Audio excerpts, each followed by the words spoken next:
Hello दोस्तों, नमस्कार। स्वागत है आपका मेरे चैनल में।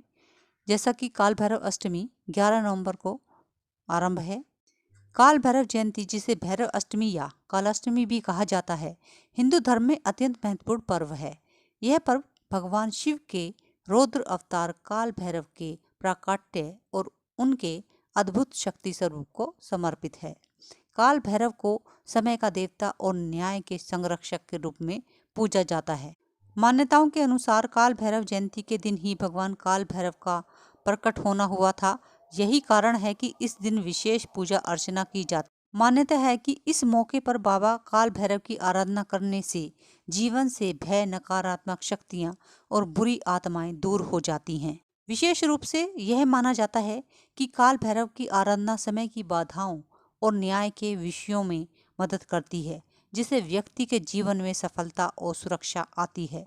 इस दिन उपवास रखने, जागरण करने और भैरव स्तोत्र का पाठ करने से भी विशेष महत्व होता है। हिंदू पंचांग के अनुसार मार्गशीर्ष महीने के कृष्ण पक्ष की अष्टमी तिथि की शुरुआत 11 नवंबर 2025 मंगलवार को सुबह 11:08 से होगी और 12 नवंबर 2025 बुधवार को सुबह 10:58 पर समाप्त होगी। उदया तिथि के अनुसार काल भैरव जयंती पर 12 नवंबर 2025 दिन बुधवार को मनाया जाए। सबसे पहले यदि संभव हो तो मंदिर जाकर काल भैरव बाबा के सामने सरसों के तेल का दीपक जलाना चाहिए।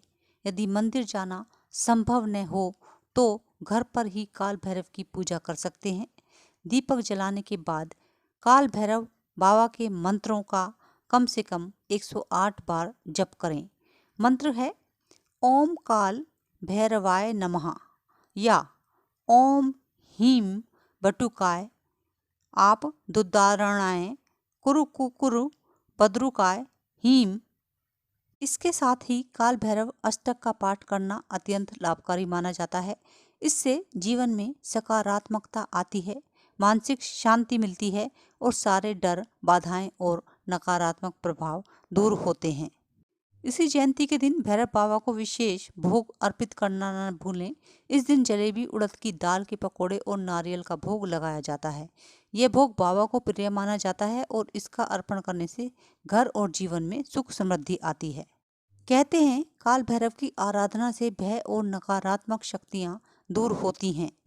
जादू टोना या किसी प्रकार का भय सभी नष्ट होते हैं।